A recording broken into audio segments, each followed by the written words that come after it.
ang pinag-uusapan. Paborito. Ang radyo na paborito ng bayan. Paborito?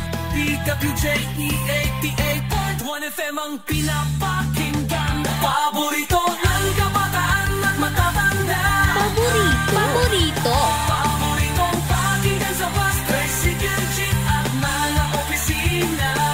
Paborito mo, paborito ko, paborito natin lahat. DWJE 88.1 FM Radyo Pangasinan. DWJE 88.1 FM Radyo Pangasinan.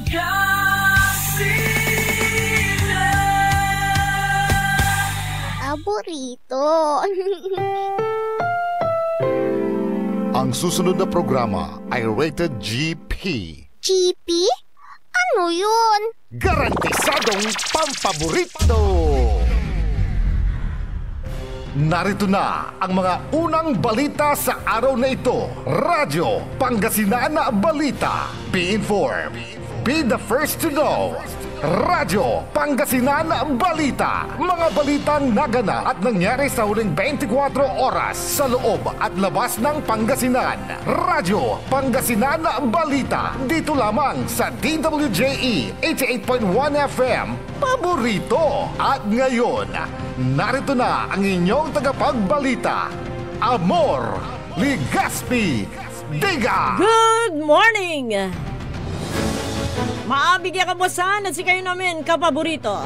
Agaw natin na Miyerkules, Abril at 30, 2025. Welcome po muli sa Radyo Pangasinan Balita. At ngayon sa ulo po ng ating mga balita. Sa ating balitang lokal, 2 binata nalunod sa beach sa magkaiwalay na lugar sa Pangasinan. Radyo Pangasinan Balita. Sa ating balitang pambansa, libreng sakay sa tren. Inihayag ni President Bongbong Marcos Jr. Radyo Pangasinan Balita. Sa ating balitang pandaigdig, Pinay teenager nabundol ng tren sa Italy.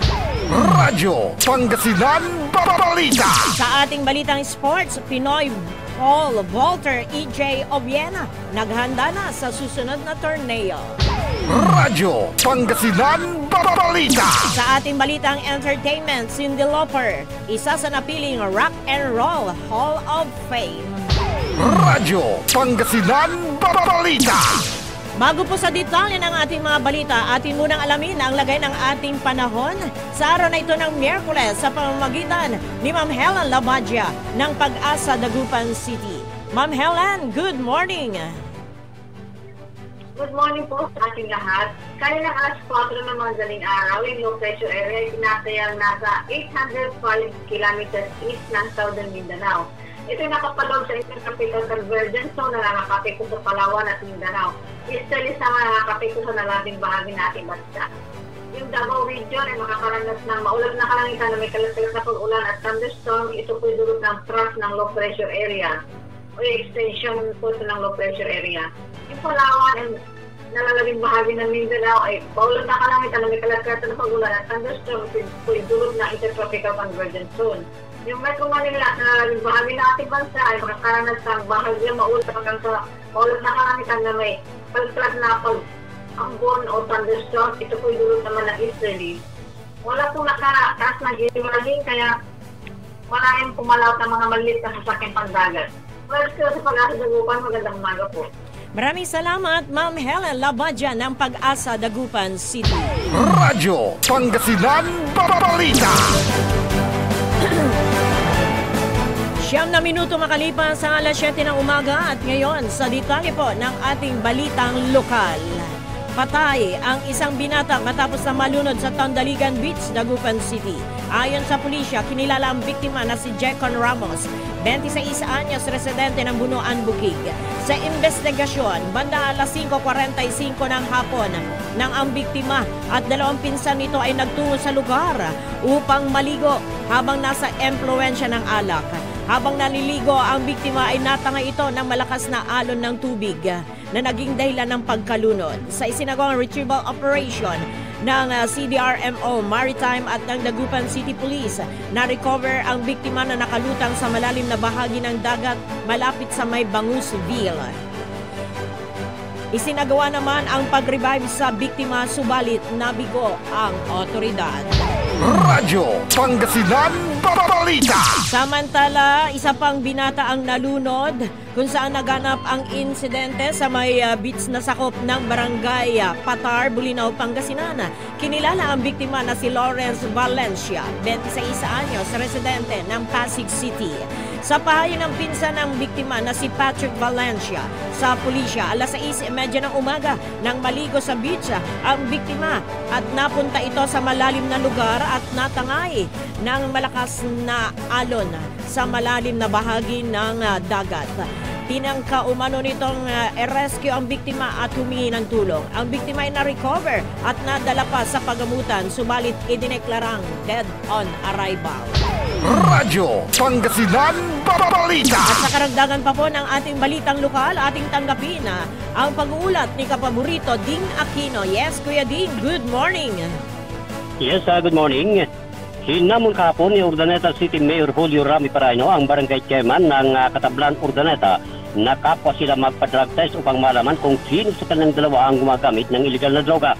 Sa Facebook post ni Paraino habang ito'y nagsasalita sa Urdaneta City Health Office ay sinabi nitong hihintay nito ang barangay chairman, subalit sa loob ng 1.5 oras ay hindi dumating ang naturang barangay official para sa drug test.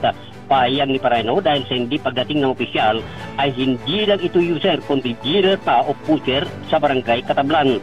Alam marahil niya ng opisyal na magpo-positibo ito sa drug test. Binanggit din ni Paraino na may mga pulis sa City Health Office na pwedeng magbantay sa kapitan upang maging parehas ang labanan.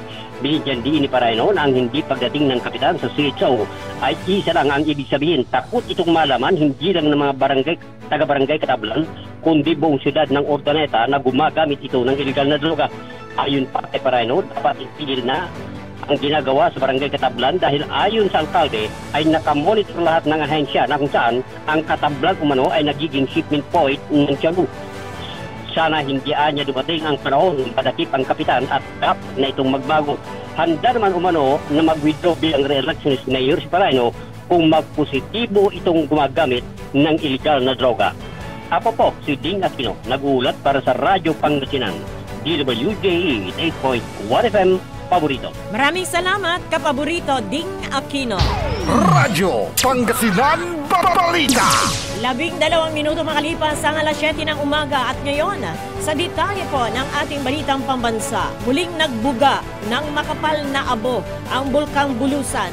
Ayon sa Philippine Institute of Volcanology and Seismology kay PhilVolcs, naitala ang phreatic eruption dako alas 7:43 ng gabi. Nakarinig na malakas na tunog mula sa bulkan kung saan abot pa ito sa may Cogon Erosin. Huling nagbuga ng abo ang bulkan dako alas 4:36 ng umaga noong Lunes na nagdulot ng makapal na abo na may taas na 4,500 metro mula sa crater. Sa kasalukuyan ay nasa alert level 1 ang nasabing bulkan. Radyo Pangasinan Balita. Samantala, inanunsyo ni President Bongbong Marcos Jr. na magkakaroon ng libreng sakay sa Metro Rail Transit Line 3 at Light Rail Transit Lines 1 at 2. Magsisimula ito sa araw na ito, Abril 30 hanggang Mayo 3 ng taong kasalukuyan bilang bahagi ng Labor Day sa Mayo 1. Dagdag pa ng Presidente, ng hakbang ay bilang pagkilala sa lahat ng mga manggagawa sa buong bansa. Giit ng Pangulo na mayroong malaking tulong ang mga manggagawa, hindi lamang sa ekonomiya at sa halip ay sa buong society. Radyo Pangasinan Balita. Samantala, hiniling naman ni President Bongbong Marcos Jr. sa mga bagong graduate ng Philippine National Police Academy o kay PNPA na piliin ang maging marangal at palaging manindigan sa tama at gampanan ang kanilang tungkulin ng buong katapatan at katapangan. Giit ng Presidente na sa buong mundo o kaya sa mundo ngayon, madalas pinagtatalunan ang katotohanan at madaling maligaw ang katapatan. Ayon sa Pangulo, maraming hamon ang kinakarap ngayon ng pambansang pulisya. Naniniwala ito na ang Sinaglawin Class of 2025 ang magdudulot ng pagbabago at magdadala ng pag-asa sa police organization. Pinaalalahanan din ng Pangulo ang mga bagong graduates na pulis na depensahan ang konstitusyon, pagtibayin at patatagin ang profesionalismo sa hanay ng kanilang organisasyon. Sinabi pa nito na hindi hangad ng bansa na maging perpekto ang mga ito. Subalit hiling nito sa mga bagong pulis na dapat maramdaman ng publiko ang kanilang presensya, lalo na sa law enforcement. Radyo Pangasinan Balita. Nakatakda namang harangin ng gobyerno ng Pilipinas ang inihaing asylum request ni dating presidential spokesperson Attorney Harry Roque sa the Netherlands. Ayon sa Department of Justice, sa oras na mailabas na ang arrest warrant laban kay Roque para sa kasong human trafficking, mahihirapan na si Roque sa kanyang request na mabigyan ng asylum. Una nang inihain ng DOJ sa Angeles City Regional Trial Court ang kasong non-bailable qualified human trafficking at regular human trafficking case laban kay Roque kahapon. Kabilang sa sinampahan ng kaso ay si Cassandra Leong at iba pang individual. Si Roque ay may partisipasyon umano at abogado ng Whirlwind Corporation at representative rin umano ng Lucky South 99. Ito ay sinalakay ng Pogo sa Pogo Hub sa Porac, Pampanga dahil sa illegal na operasyon kabilang na ang human trafficking. Kung maalala, noong December ng nakalipas na taon ay naghain si Roque ng counter affidavit mula sa United Arab Emirates kasabay ng paggigiit na hindi siya tumatayong abogado ng Lucky South 99. Radyo Pangasinan Balita. Sinalubong naman ni President Bongbong Marcos Jr. at First Lady Liza Marcos si Ishiba, ang Prime Minister ng Japan, at ang kanyang misis na si Yoshiko Ishiba na dumating pasado alas 4:30 ng hapon. Binigyan din ng arrival honor si Ishiba kung saan ginanap ito sa Kalayaan Hall dahil sa hindi magandang panahon. Isa-isa din na pinakilala ni President Bongbong Marcos Jr. kay Prime Minister Ishiba ang kanyang mga cabinet secretaries. Ito ang unang official visit ni Ishiba sa Pilipinas matapos maluklok sa pwesto noong October 2024. Magkakaroon naman ng bilateral meeting ang dalawang leader kung saan asahan na tatalakayin ng dalawang leader ang pagpapalakas sa kalakalan ng dalawang bansa at ang usapin pang depensa. Radyo Pangasinan Balita.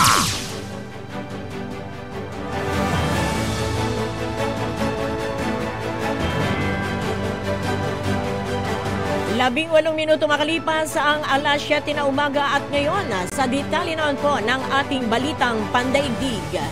Nasawi ang isang Filipino teenager sa Milan, Italy matapos na mabundol ng tren sa Grico Pirelli Station sa naturang bansa.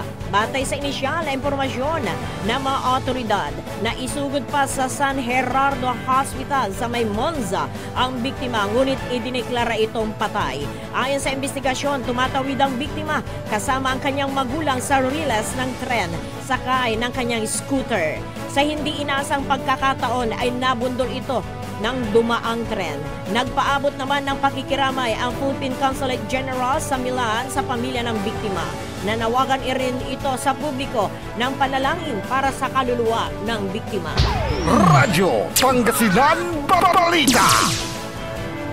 Samantala, unti-unting bumalik ang kuryente sa Spain at Portugal matapos ang malawakang blackout na nakaapekto sa buong Iberian Peninsula kung saan maraming pasaheros ang na-stranded sa tren at elevator habang milyon-milyon ang nawalan ng telepono at internet.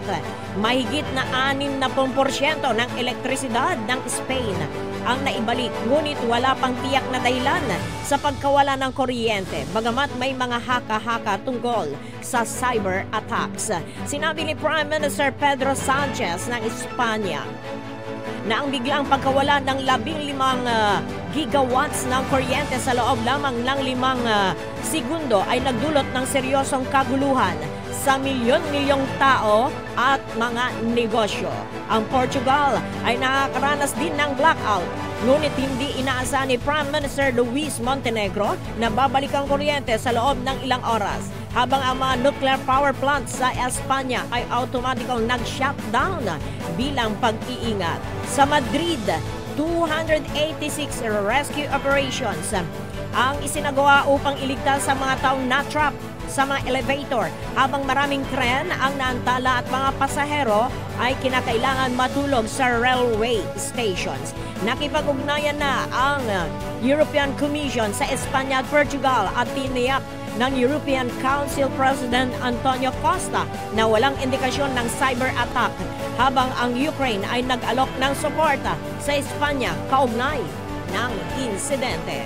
Radyo Pangasinan Balita.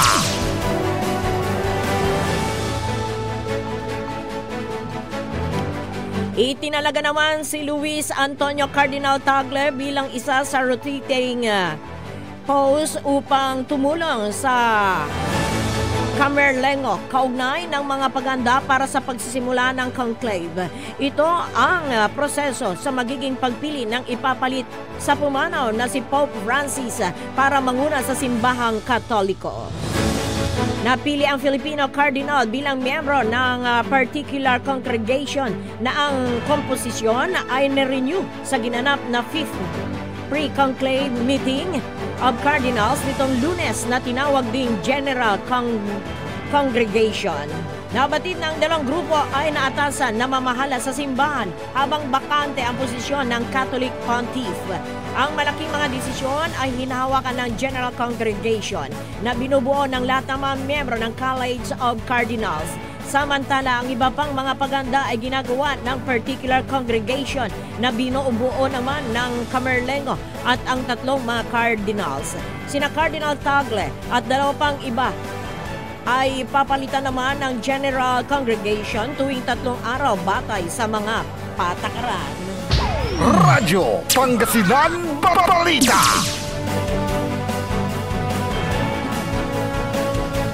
Dalawang minuto makalipas ang alas 7 ng umaga at ngayon sa detalye naman po ng ating balitang sports. Tuloy-tuloy ang ginagawang pag-ensayo ni Pinoy Paul Volter EJ Obiena para sa mga susunod nito ng torneo. Nitong pinakauling pagsabak niya sa may Xiamen Leng ng Diamond League sa China ay nagtapos ito sa pampitong pwesto. Sinubukan niyang maabot ang 5.72 meters, subalit bigo ito sa tatlong pagtatangka niya. Sa nasabing torneo ay nagtagumpay si Mondo Duplantis ng Sweden at sinundan ito ni Emmanuel Corrales ng Greece at Menno Blon ng the Netherlands. Magugunit ang umuwi sa Pilipinas si Obiena para mag-ensayo kung saan target nitong magtagumpay sa mga outdoor events.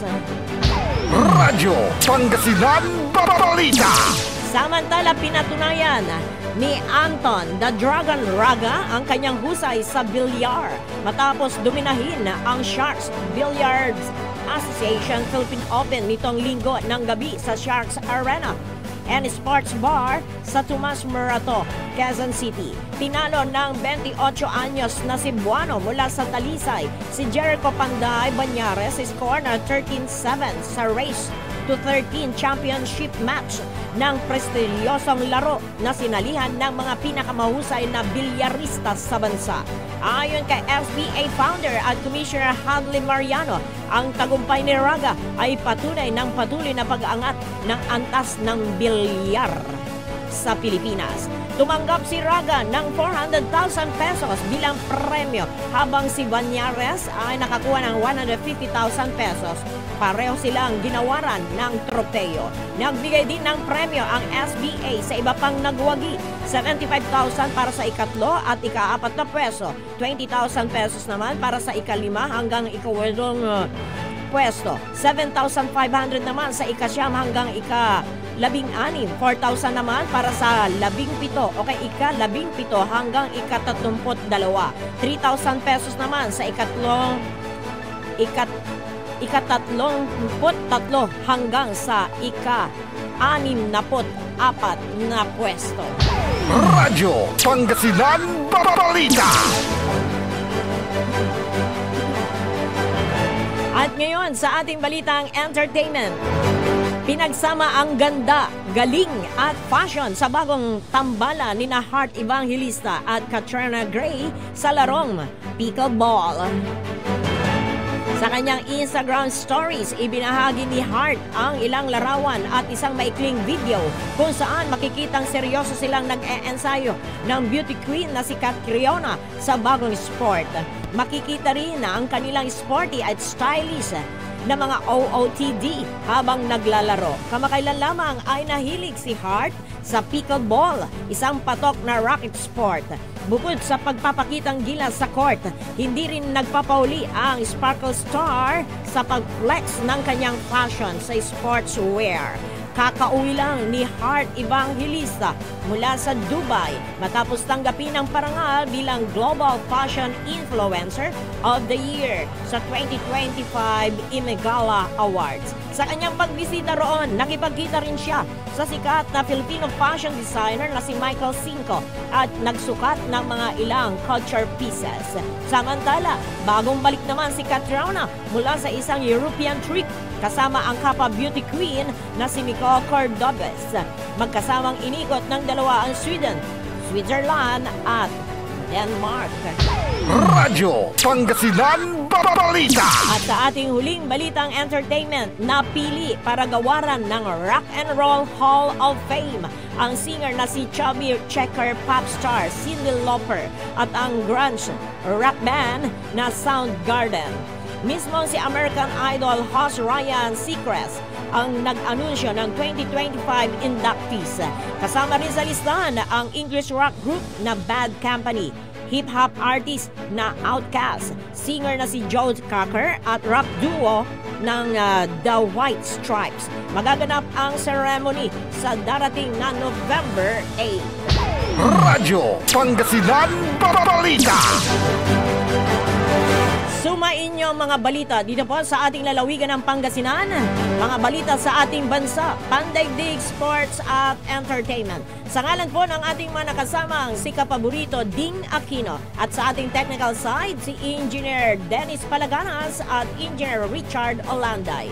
Ako po si Amor Ligas Pibiga. Maraming salamat and magandang morning!